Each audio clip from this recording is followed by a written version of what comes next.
November 24th, 2009. A husband and wife are splitting up. Maybe they've grown apart, or maybe one of them put them $1 million in debt just before the FBI began an investigation into their family business for fraud. Whatever the reason, two go to bed that night, and the next morning, only one is still alive. This is a story of greed, betrayal, fraud, murder, and lies.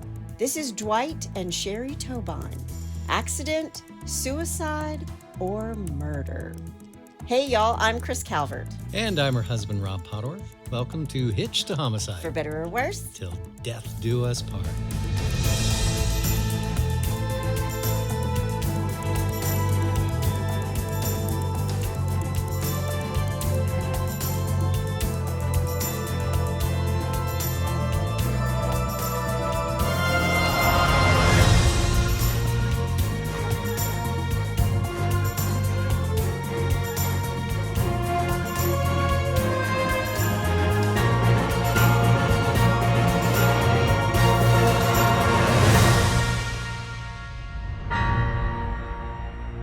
Welcome back, everybody. Yes, welcome. And for our friends all the way over there in Estonia.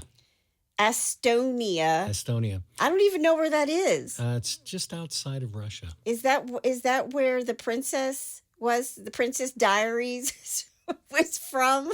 I'm just going to say yeah, because I have no idea. It's not. It's Genovia. Oh, okay. Is where the Princess Diaries princess is from. Yeah, I don't think there is a Genovia. This is Estonia, not Genovia. Yes, this is Estonia. But that's what it made me think of. Yeah. I'm sorry. Keep going. Okay, for our friends in Estonia. Tere tu la mast. Very nice. There you go.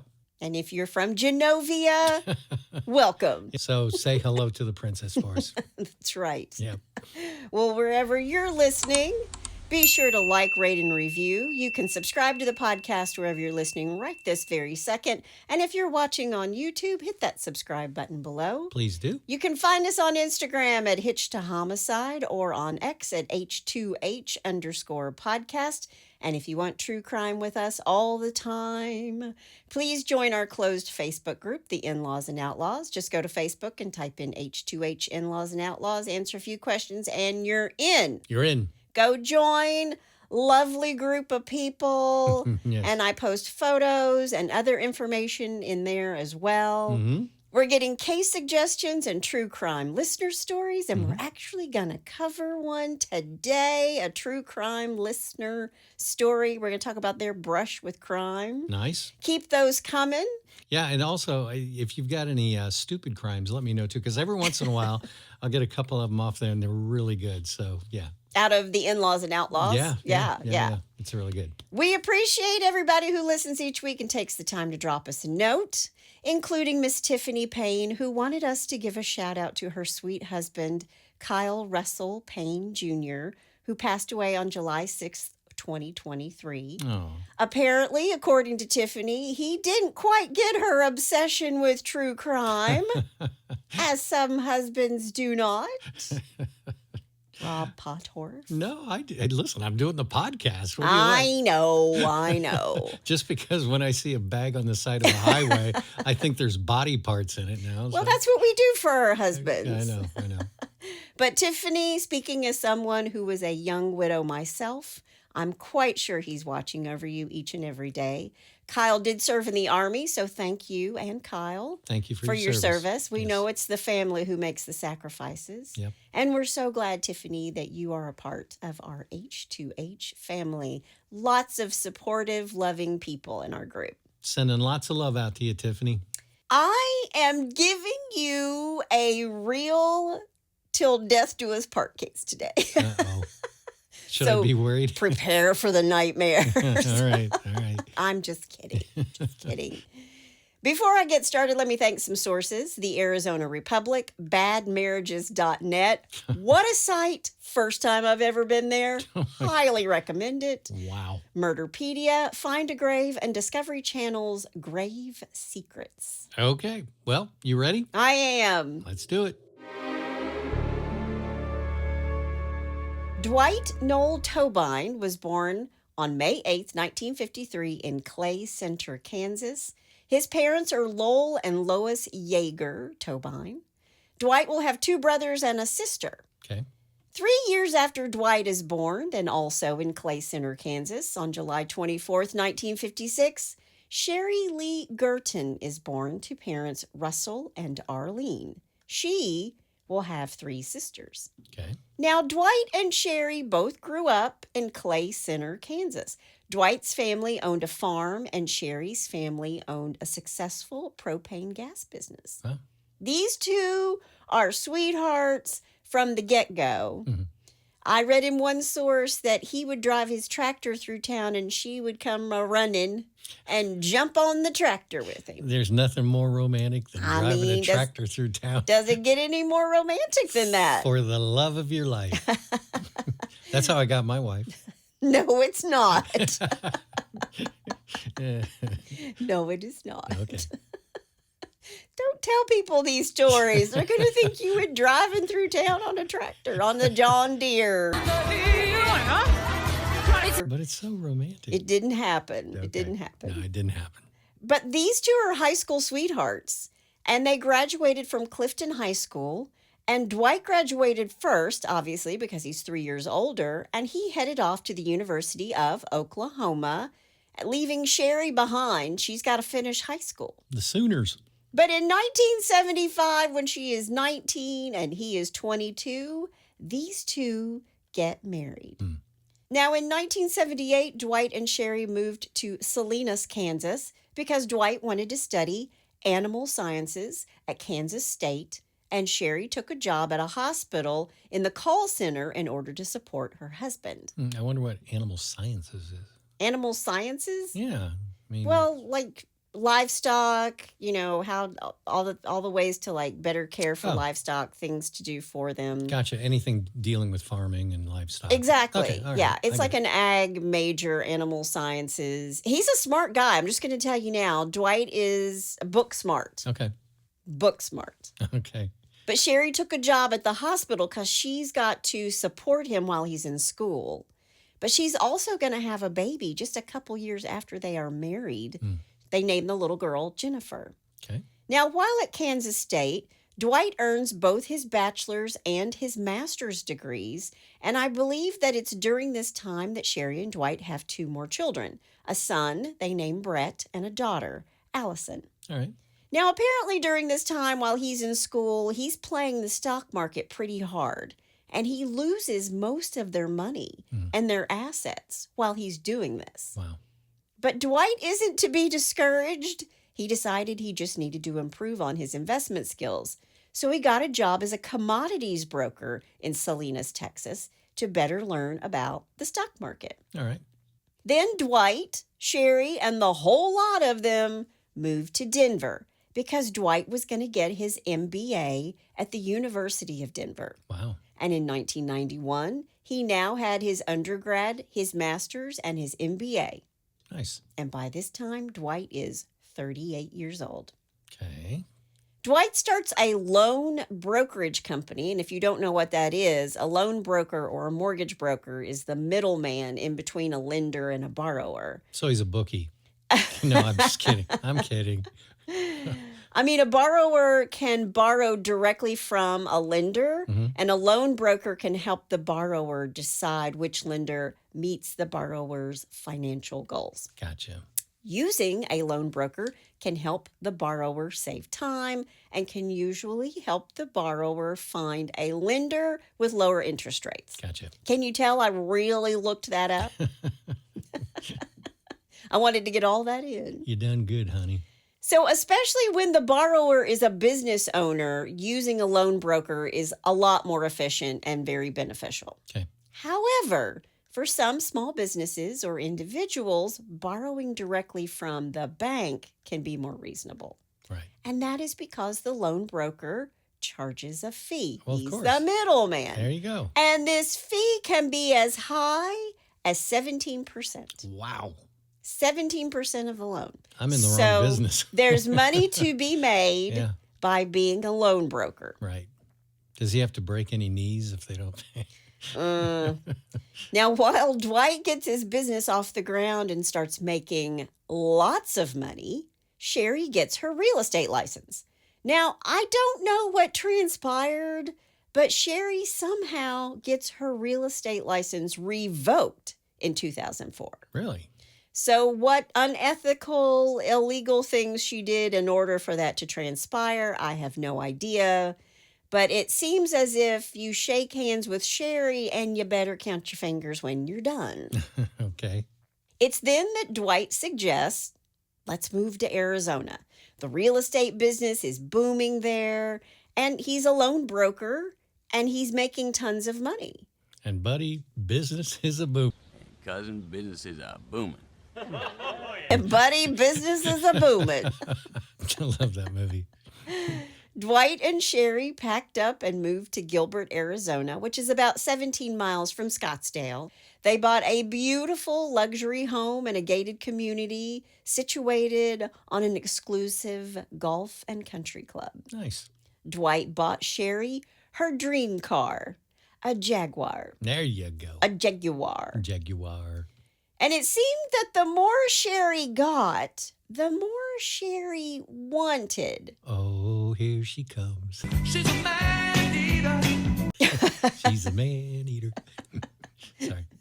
According to one source, she thought Dwight wasn't paying enough attention to the business and was letting it slip.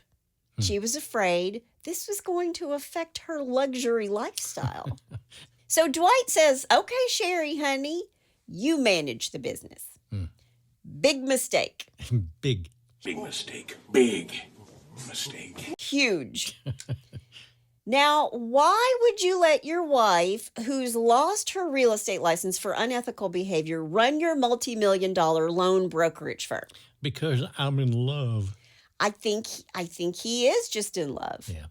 And Dwight is none the wiser of what is going on until he starts to receive phone calls from his clients asking, how are you feeling, Dwight? How are you doing, Dwight? And Dwight's confused. But he learns that Shari has been telling clients that Dwight was in the hospital. What? And that was why their payments were delayed. That's why they weren't paying anybody. Whoa. Dwight's in the hospital. Okay. When Dwight is out of the dark and the imaginary hospital, he discovers that $50,000 is missing from the company. But Shari told him that she had used the money for family expenses. And Dwight forgives her misstep. Oh, jeez. That's okay, honey. Yeah. As long as you spend it on the family. Yeah. But Shari is stealing more and more from the company, and eventually all these chickens are going to come home to roost. She was going to have to come clean. And instead of facing the music, she sent text messages to her family like goodbye texts, and then she disappeared. Dwight found Shari at her friend's house unconscious from a drug overdose. It was a suicide attempt. Really? Medics revive Shari, and it's then that Dwight is asking, why would she do such a thing? Yeah. That Shari actually comes clean.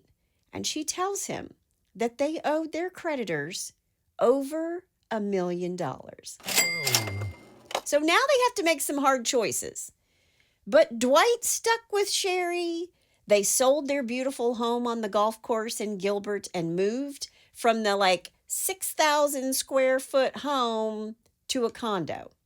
And they rented this condo in the 800 block of East Mountain View Road in Scottsdale. Okay. Then in 2008, right on the heels of this, the FBI swoops in and begins to investigate Dwight Tobyne for fraud, What? for embezzling almost $1 million, $750,000. Now, I looked high and low for the scoop on this, but I couldn't find anything online. And short of using the Freedom of Information Act, I couldn't get anything. Okay. But it's not good. Yeah. You don't want the feds raiding you. Yeah. When you owe $750,000. Shari spent all of their money. She put them in debt, and now the feds are hot on Dwight's trail. Wow. And none of this bodes well with their old country club friends either. You think? So they've had to sell their house, they've had to move to a condo, and now the feds are after them. Wow. Finally, in early November 2009, Dwight's attorney is like, dude, enough is enough. Yeah.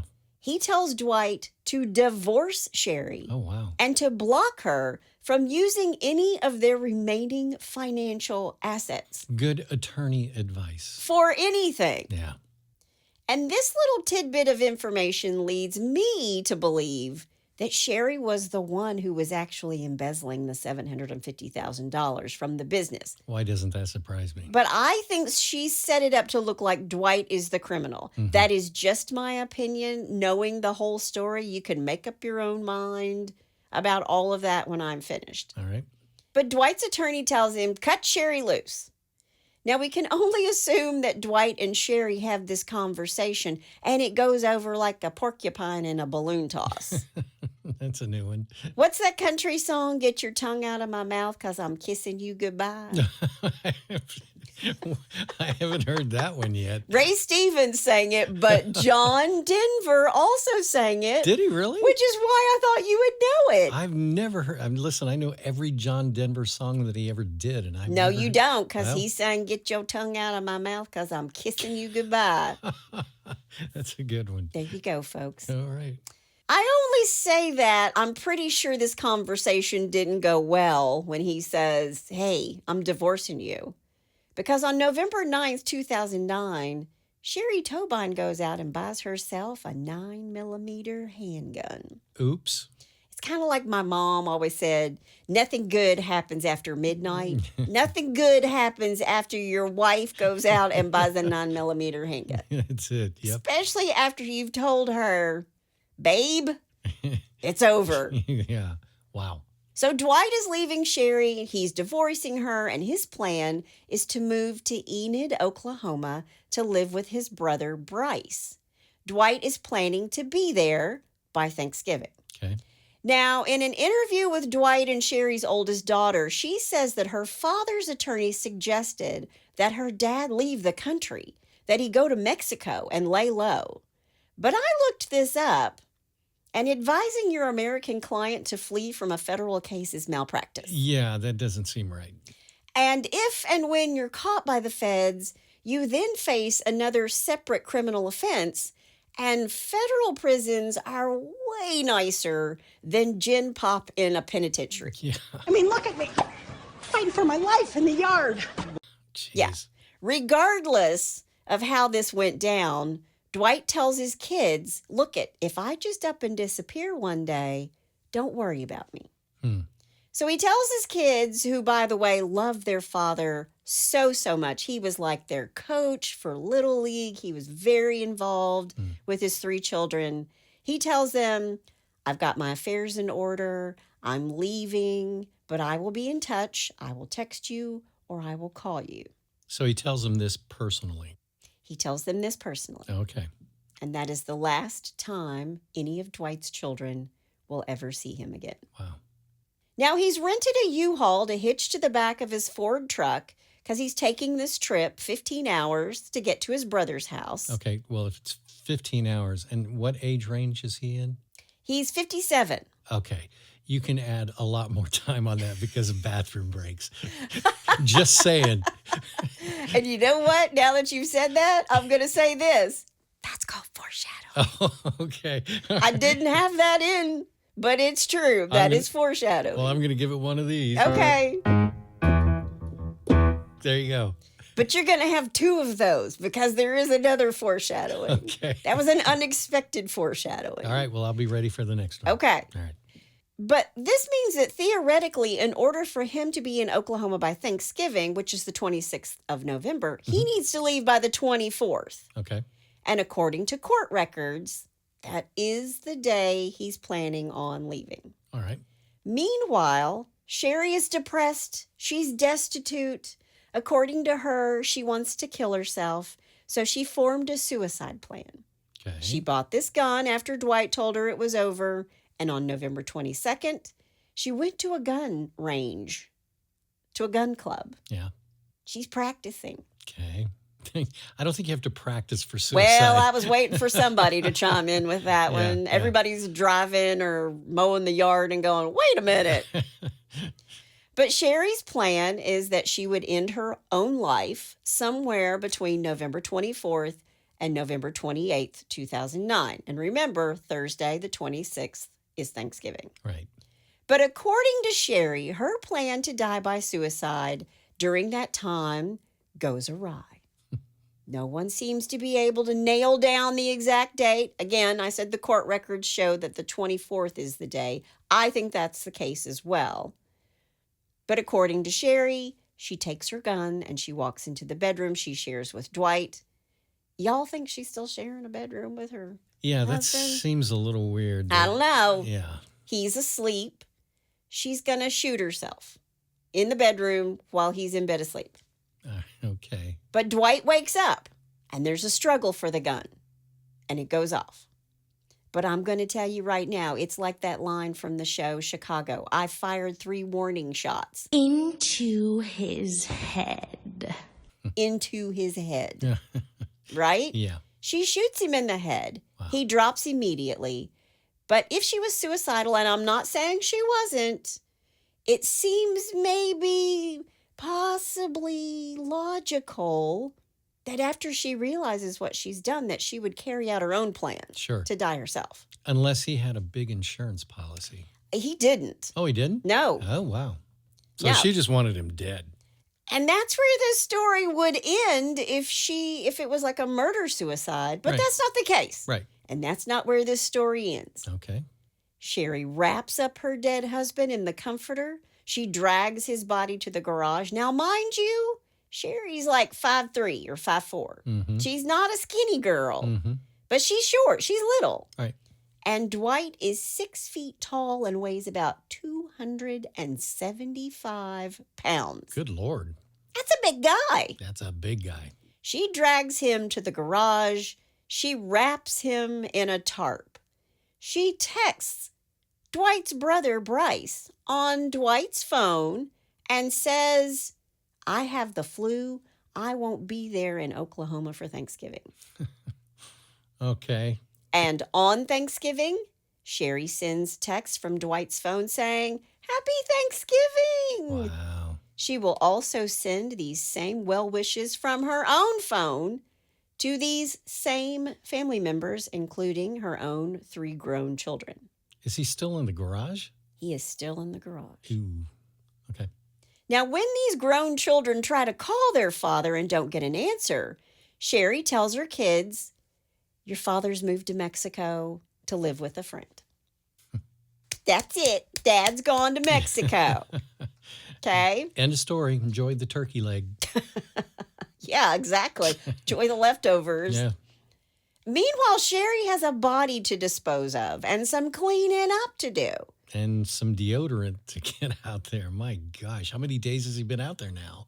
And this is Arizona in November, so it's cooler. Yeah, but it's still, cooler. it's still hot out there. It's not 117 like it can be. True. But she's got cleaning to do. She goes out. She buys a reciprocating saw. A sawzall. And that's because it's plenty difficult to carry around and get rid of 275 pounds. Yeah. But if you disarticulate a body, makes it a little lighter. Wow. She removes the hands, the feet, and the head, then the arms. She puts his parts in black trash bags in Dwight's truck and drives away, dropping off parts here and there in the desert. Oh, my gosh. Wow. When she comes back to Scottsdale, she cleans out the garage with bleach, pulls up the carpet in the condo bedroom and has it replaced. She cleans out Dwight's truck and abandons the white Ford pickup at an apartment complex. Before she walks away, she turns on the radio in this white Ford pickup. She turns it to a rap station and tosses the keys into the driver's side floorboard, leaving the driver's side window rolled down about an inch. The truck will be vandalized with black spray paint. Whether Shari does this herself, I personally think she does, Right. or someone else does it is unclear. My money's on Shari. On one side is the word punk, and on the tailgate it says, Hustlin' is the Majar, M-A-J-A-R. Okay.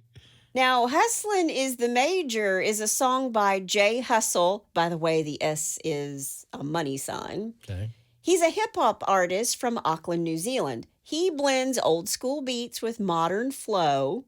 This song, Hustling Major, features a rapper named Shamrock, who was on season 4 of MTV's Wild and Out. Okay. So I think hustling is the Majar is Sherry's way of making it look like the truck was stolen. She leaves the radio station on a rap station, the keys in the floorboard, and the window cracked pretty clear. Yeah. She wants someone to steal the truck, but who's going to steal it with all the spray paint on it? Right. I mean, you're asking for attention. And if you're driving a stolen car, the last thing you want is attention, Exactly. Sherry. Yeah. Meanwhile, Sherry is breaking the lease on the condo and selling off her furniture. That's called foreshadowing. Okay, here we go. Let me do both hands this time. Yeah, that was the planned foreshadowing. Yeah. In early December, Dwight's kids are getting updates from him via text saying, "Don't worry about me. I'm good. I'm good."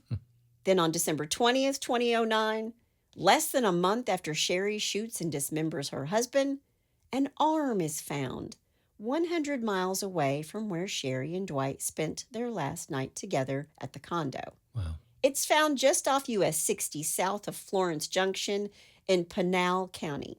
Someone who stopped to relieve themselves on the side of the road. Surprise. They think they see something odd, and on closer inspection, it's a body part. Wow. It's an arm. Man. This person notifies the sheriff's office, and the remains, the arm, is sent to the Pinal Medical Examiner's office. Okay. 2 days later, on December 22nd, Sherry shows up at her oldest daughter's house, begging to be taken in. She's crying to her daughter Jennifer because Dwight has left her, and she's destitute and has nowhere to go. And Jennifer takes her in. Then a day later, on December 23rd, 2009, another hiker or somebody stopping to relieve themselves on the side of the road on Interstate 10 in La Paz County sees something odd and realizes it's part of a body. Wow. It's a full torso. Oh. And it's not like somebody tried to hide it. It's just tossed by the side of the road. So it wasn't even in a bag or anything. It was just an exposed body part. Well, I've seen these pictures, and I don't know if they're covering them up, like for the police files, but they're like burlap bags. Okay. But this person who finds the torso calls police, and these remains are taken to the medical examiner's office in Tucson. Okay. Christmas comes and goes with Dwight, but remember he told his children that if he up and disappeared, not to worry. Don't worry about me. Don't worry about me. And honestly, I do not know what happened to Dwight's brother in Oklahoma or why he didn't think it was hinky that his brother got over the flu eventually after Thanksgiving and didn't come on to Enid to live with him. Right. But what you're going to discover is that this family doesn't really seem to communicate a lot. It's not like my family where I'm texting everybody nonstop, the kids, I'm sending text messages, I'm leaving voicemails. Every day, all day. Yeah. I mean, we're a family. That's what I do. I'm a mom, okay? Moms do that. But the day after Christmas, December 26th, 2009, a motorist stops to relieve themselves again on the side of the Beeline Highway near the Sugarloaf exit. Okay, so remind me never to move to Arizona because it seems like everybody has urinary problems. What the? Richard, you're a riot! Stop the car! No, it's just that there, places to stop are few and far between. I know. Out in the desert. Right, Arizona, I know you don't have urinary problems, so don't send me emails. It was a joke. Send them to Rob. Don't send them to me. Okay. Because I have never relieved myself on the side of a highway. Well, ever. Thank you. But this person's out there on the Beeline Highway near the Sugarloaf exit, and tossed nearby where he is standing is an arm. They call police, and the human remains are turned over to the Maricopa County Medical Examiner's office. Wow. So 3 body parts in 3 different areas of the desert are found during the holidays, and now they're at 3 different medical examiners' office. Oh, so the medical examiner's offices, they don't know that the other they don't know they have these body parts. Not yet. Yeah, okay. I was going to say, another couple months, they're going to have a full body. No, there's never going to be a full body. I'm telling you now. Okay. Dwight's children go on with their lives. They email and text with their dad every now and again.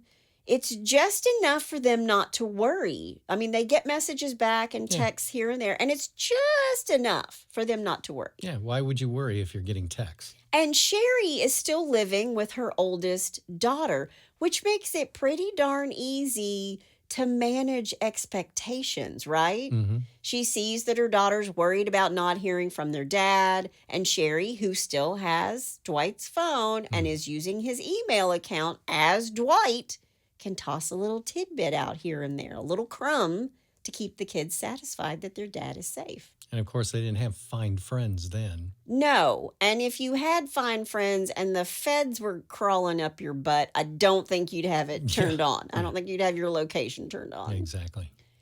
But then 2 things happen. Jennifer and her mother, Shari, aren't getting along so great. Jennifer thinks her mom's given up. Her mom is depressed. She's lost her husband and their business and their life of luxury. Their Jaguar. So Shari's daughter is torn between feeling bad for her mom and wanting to drop kick her mom out the front door. Yeah. Like, she wants her mother to take some initiative, to take care of herself. Sure. She's a young mother, and she's actually pregnant at this time. Then 5 months since the last contact with her dad, Jennifer has a baby, her new baby boy. She's texted her dad, emailed him. He doesn't show up.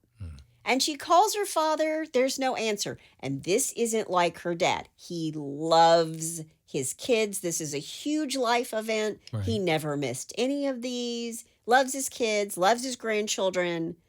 But when she calls his phone, his voicemail isn't full.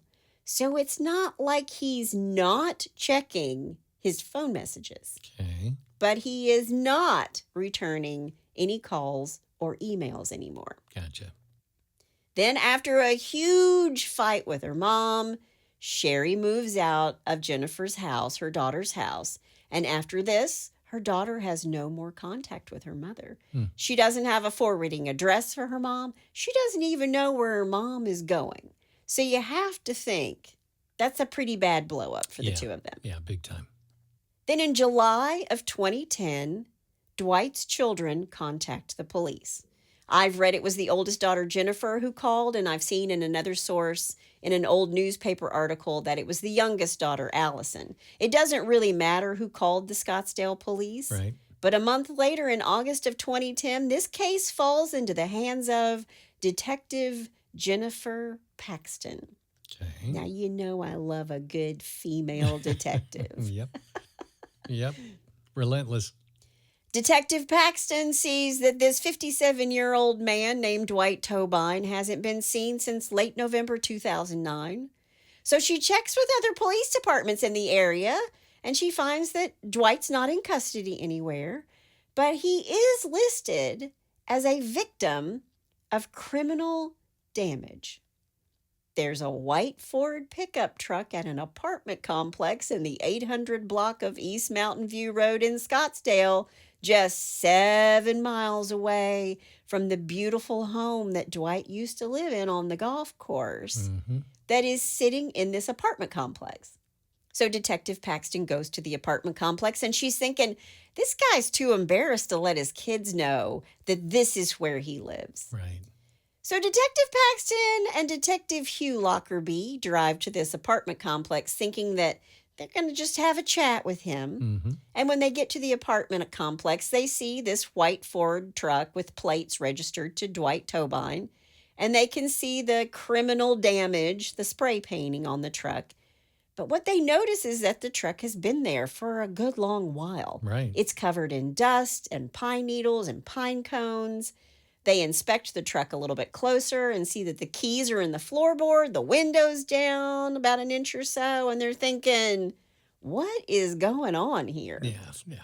So they check with the apartment complex manager and ask about their resident, Dwight Tobyne. And the manager's confused and tells the detectives, There ain't no Dwight here. there's no Dwight Tobyne that lives here. Yeah.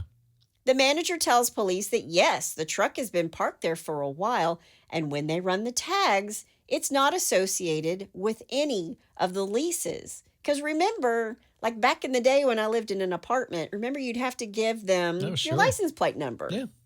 Well, they tow this truck and they have it processed. There are no shell casings or blood stains. But when they look inside the cab, the seat is pulled way forward, almost like under the steering wheel. You know what they're talking about, Rob? Oh, yeah. It's kind of every time I get into your SUV and I smack my head on the ceiling and my... I'm short. I like to see over my car. So I jack it way up and I'm way close. And then Rob has to fold himself up. He just, you know what he has to do? He just has to hit that button that says number 2 on the door, and then it'll take him to where he's supposed to be sitting. I can't remember Number such 1 things. is me. I'm number 1. I know. But that's what I thought about when I read this, that they're like, wow, Yeah. somebody really short was driving this truck. Yeah. And police know from the missing person report that Dwight's over 6 feet and weighs about 275 pounds. Right. So it's pretty clear that Dwight wasn't the last person to drive the car. Sure. And when they turn over the ignition, rap music is playing on the radio, which is music that Dwight did not listen to. Of course he didn't. He was probably listening to Get Your Tongue Out of My Mouth while I kiss you goodbye. Get your tongue out of my mouth because I'm kissing you goodbye. Yeah.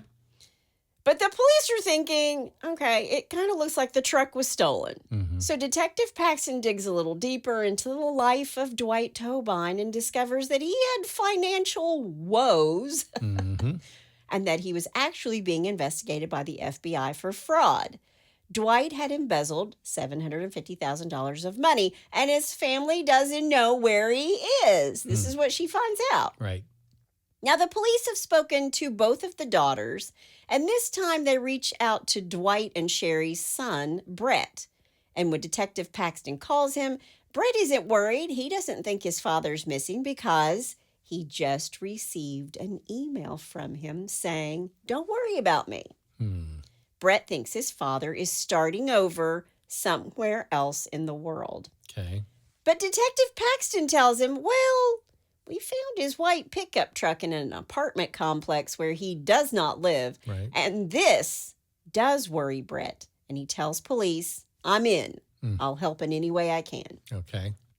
So Detective Paxton, with the help of Shari's kids, tracks her down in Phoenix, and police set up a meeting with Shari.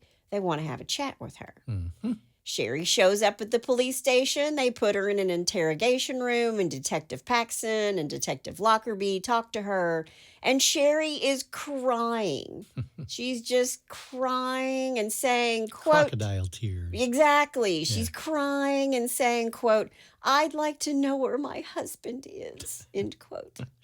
And Paxton and Lockerbie are like, yeah, that's why you're here, Miss Shari. Yeah. She tells them the last time she saw her husband, Dwight, was the Friday after Thanksgiving on November 27th, 2009. She tells them he was packing up to leave that day. Quote, we were splitting up for a while because I think you probably know there's a bunch of financial stuff going on, end quote. That's putting it mildly, Shari. Yeah. Shari tells the detectives that he said, quote, I'm going to sound selfish, but I'm going to take off and you're going to have to figure out how to take care of yourself, end quote. That one I can believe. I think half of that sentence is true. Yeah. I don't think he said, I'm going to sound selfish. I think he probably said, I'm taking off and you're going to have to figure out how to do this on your own. Yep. Now, Shari tells the detectives that she thought it's all temporary. This is all going to be temporary, him being away. And that she has tried to call him and email him, but, quote, I get nothing back, end quote. She asks police if they know what's going on with Dwight, and they tell her, no, we don't know. Yeah, That's why we're chatting with you, Shari. Why would we know? What they learn from Shari and the kids is that the only communication is through text and emails. So detectives Paxton and Lockerbie get a court order to get into Dwight's personal email account. And what they find is that some of Dwight's emails have been opened. Someone was reading them, and in some cases, responding. So now police are like, is he just in hiding? Yeah. Does he have a girlfriend? Because based on his emails, he doesn't seem to be missing. But as they read through all of these emails that are sent and received in Dwight's account, they come across something very interesting. Okay. The emails from the kids are all saying stuff like, where are you? Why won't you return my calls? But the emails from Shari are very loving and sweet. Quote, we miss you. Reach out to someone. We want you to come back. I love you so very much. End quote. Jeez. And Detective Paxton is thinking, hell hath no fury like a woman scorned. This is a man who left her with nothing. Yeah. And he up and walked away from her. Detective Paxton's thinking, where's the email where she absolutely loses her shit on Dwight? Where she calls him every name in the book for leaving her all alone with no money and nowhere to live. Yeah. Why isn't she angry? Because remember, she shows up on her daughter's front doorstep. I have nothing. I have nowhere to live. Right. So at this point, Detective Paxton is thinking, old Shari knows more than she's saying.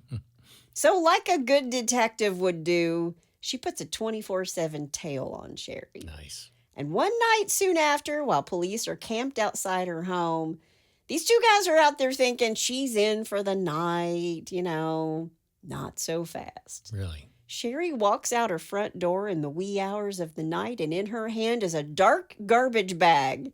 She puts it in the trunk of her car, and then she gets in the car and starts driving. Whoa. And police are radioing in, she's on the move. We're in pursuit. We're following her. Yeah. She's got a bag. She's got a bag. Yeah, that's exactly what they're saying. Yeah. They follow her 50 miles from her home to this shopping center. Shari drives behind the shopping center and tosses the bag into a dumpster there. And police are watching this whole thing unfold. And as soon as Shari drives away, police are dumpster diving and pull out the bag. Yeah. Because remember, now it's abandoned property. If you put your trash out and there's something incriminating in it, it's all fair game. Absolutely. Even if it's on your property sitting out front. If it's trash, fair game. Yep. So police open this bag, and inside they find some clothes, women's clothes, and a 9mm handgun that's been disassembled. Really? The whole thing is taken in for forensics, and they find I have no idea. Blood? nothing. Really? It's clean. Really? But as they're continuing to tail her, they catch her spraying cleaning fluid in the trunk of her car while she's in Mesa, Arizona. So they bring Shari back in for a chat. Yeah. And they ask her about the gun, and she tells them, look, I know this looks bad, but allow me to explain. Go for it. And I'm going to paraphrase this, okay? All right. She basically says, the FBI was up our butt, everything was falling apart, and I thought it was all over. I was so distraught after Dwight left in November, I was contemplating suicide. She tells the detectives that she couldn't go through with it. She was worried that she wasn't supposed to have the gun, so she decided to get rid of it. And her kids back her up on this, telling police that in 2008, when the feds first raided their parents, Shari had, in fact, had a failed suicide attempt. Okay. Still, the detectives are like, I hear what you're saying, but it's not sitting right with us. Yeah. And they bring in Shari and Dwight's kids to chat with them. They just want to catch everybody up on the investigation. Sure. And they tell the kids, we think your mom is hiding something, and maybe she won't open up to us, but maybe she will open up to you. What she's not saying to us, maybe she will say to you. Right. And they tell the kids, maybe she's helped him and he's hiding in another country. He's escaped to another country. Whatever it is, we need to know. Right. So they ask the kids to wear wires. Oh, wow. Specifically, they ask the son, Brett, to wear a wire. This is getting intense. And he voluntarily agrees. Wow.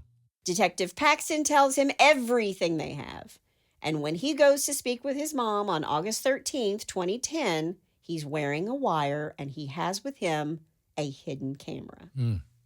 Brett says to his mom, Mom, I don't care what happened.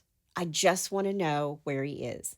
And Shari says, quote, I don't know where he is. I honestly do not know where he is.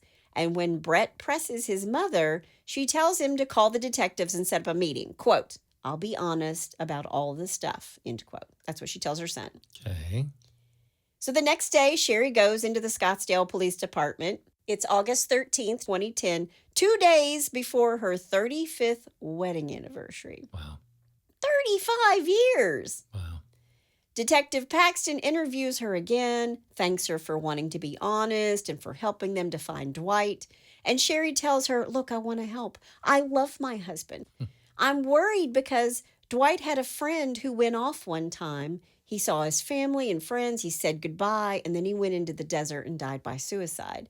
And she tells the police, maybe that's what Dwight did because we were so distraught. Wow. Now, all through this statement, she's crying and saying, I just don't know what to tell you. But then they corner her on the location of Dwight's truck and the fact that it looked like somebody short was the last person to drive it.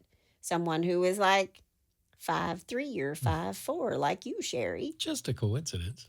And she confesses and tells them that, yeah, she parked it there. She tells police that Dwight had this plan. When he was gone, she was supposed to take the truck and park it in an apartment complex. He was going to take off for a while and go hide out, quote, 3 to 6 months or so, end quote. Shari says Dwight told her to leave the truck there at the apartment complex and to leave the keys with it. It was supposed to be a part of the plan to throw the feds off of Dwight's trail. Okay. And she tells Detective Paxton once more, quote, I don't know where he's at, end quote. And you can see it in the footage of the interrogation. Detective Paxton, she scoots closer. It's a tactic, and I've sat in on interrogation classes before. It's pretty intimidating. There was a retired LAPD detective who came in and conducted the class that I was in, and he scared the absolute shit out of everybody. But Detective Paxton scoots in. She's all up in her face, and she just keeps pressing Shari because she knows that Shari is the only person who knows Dwight's location. Right. And as she's pressing her, Shari makes a confession. Really? She tells Detective Paxton that there was an accident. She was going to shoot herself, but Dwight caught her, reached for the gun, and it went off. And before she can even say she's killed him, accident or no accident, Right. Detective Paxton asks her, quote, what did you do with his body, end quote. Yeah. And Shari says, quote, I wrapped it up in the blankets and the comforter, end quote.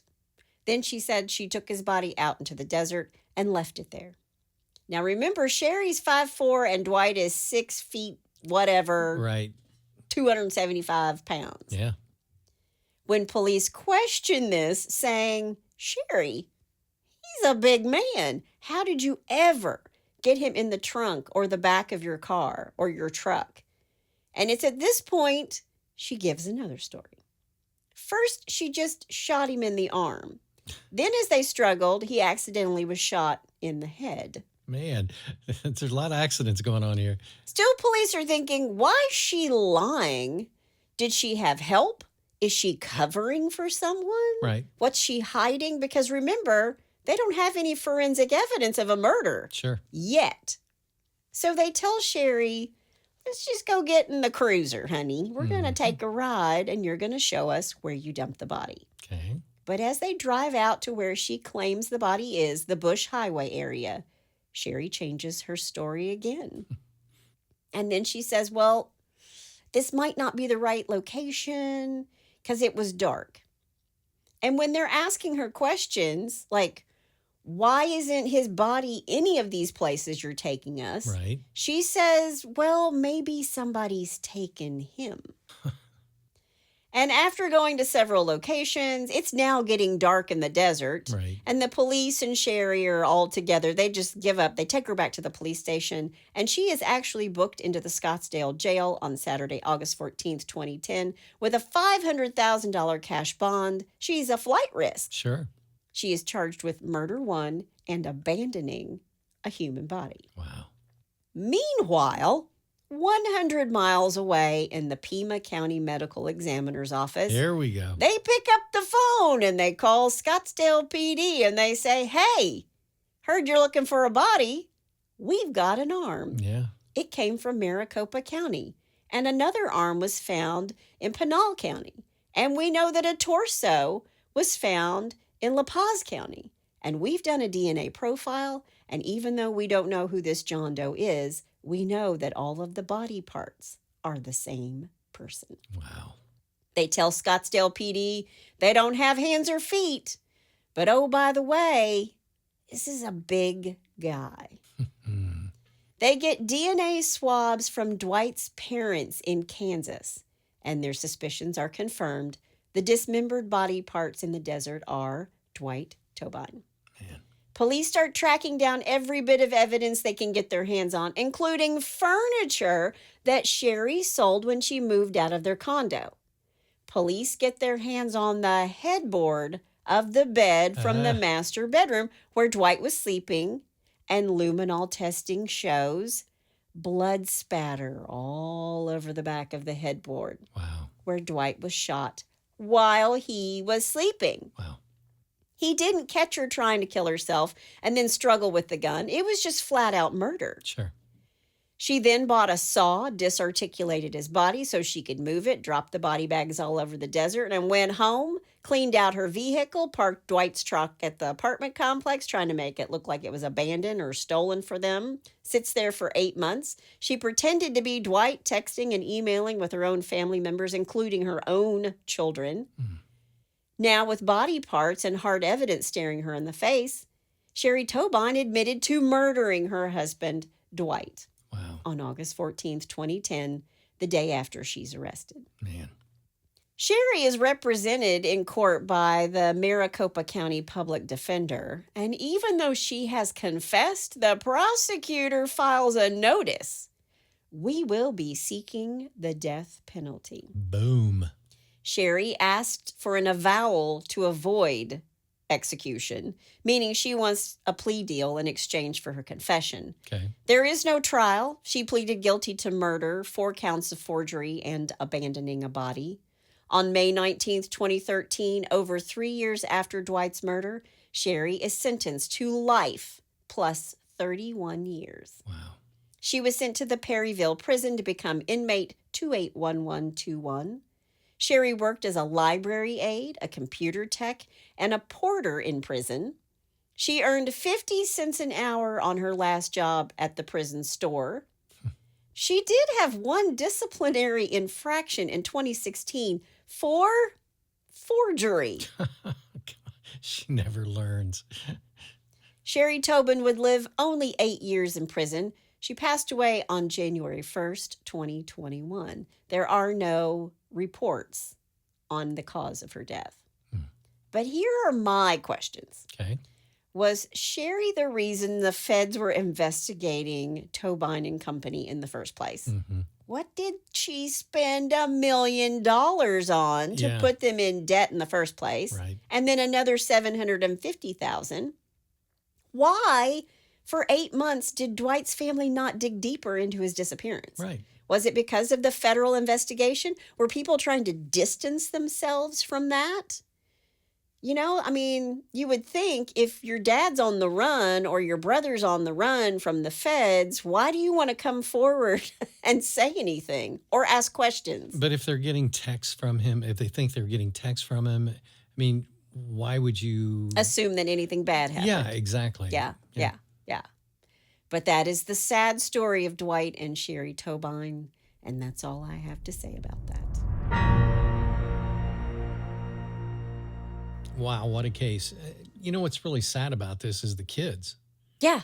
I mean, you know, Yeah. a whole family's destroyed. They're thinking that their dad is alive the whole time, and then all of a sudden to find out that your mom murdered your dad. Yeah, I did see an interview with the oldest girl, Jennifer, who Shari went and lived with. Mm-hmm. And at that point, when this interview was taped, she had not been to see her mother. She had had no contact with her mom whatsoever. But at the end of the interview, she does say she has put in or written in to be allowed to go visit her mom. I see. Now, whether that happened or not before her mother passed away, I don't know. But I mean, it would be hard to reconcile what your mother did to your father. And now they're both gone. Wow. Yeah. Sad. It's very sad. Wow. Well, before we do a bless your heart, Yes. I think you have something to add. I have a listener story for you, a brush with true crime. Nice.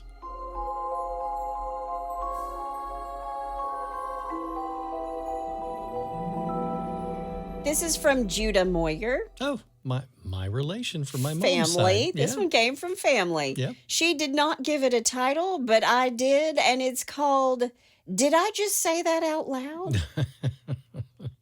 Oh, man. Thanks, Judah.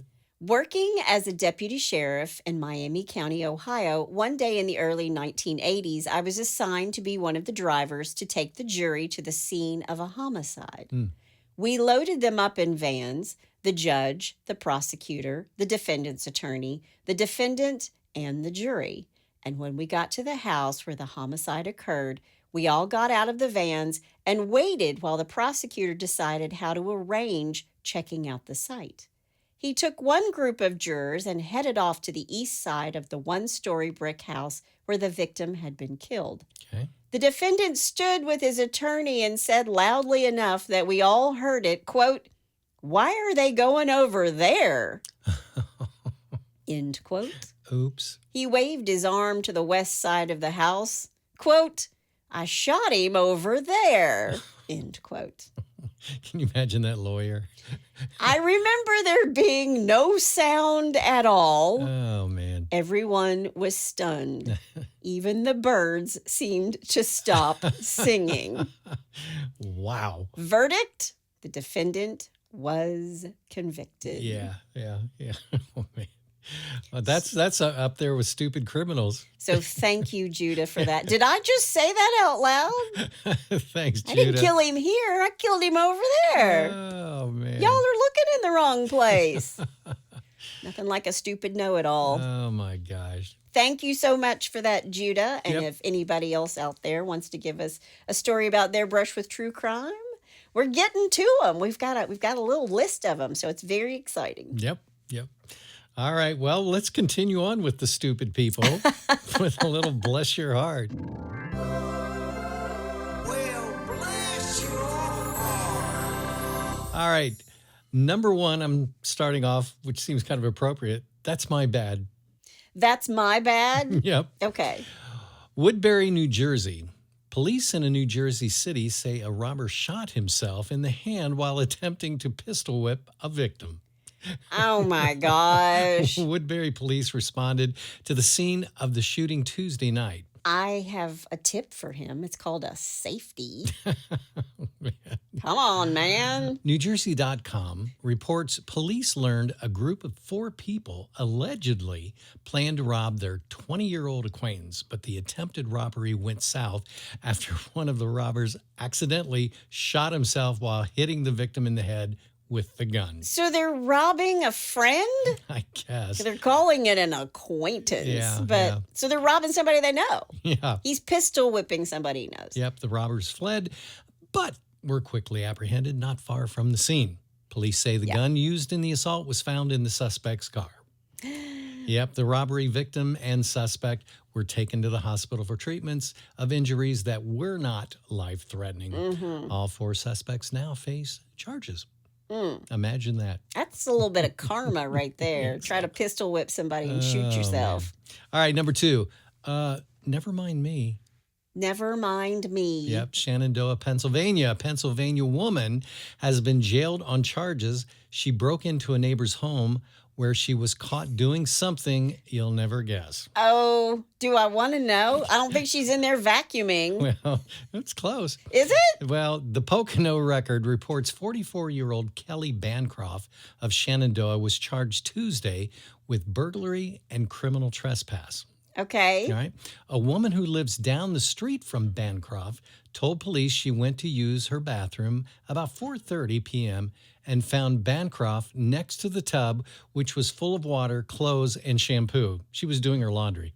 In the tub? Yes. Okay. When the woman asked Bancroft how she Good got in the Lord. apartment, Bancroft locked the bathroom door and the residents summoned a neighbor to help. When that person arrived, Bancroft had run away, leaving wet clothes everywhere. Oh my gosh. Online court records don't list an attorney for Bancroft, who faces a preliminary hearing for her breaking and entering. Oops. Yeah, I know. Guess she didn't have a washer and dryer, so I- she had to resort to the tub. I guess she didn't have a tub either. All right, number 3. Hey, y'all, watch this. Watch this. Yep.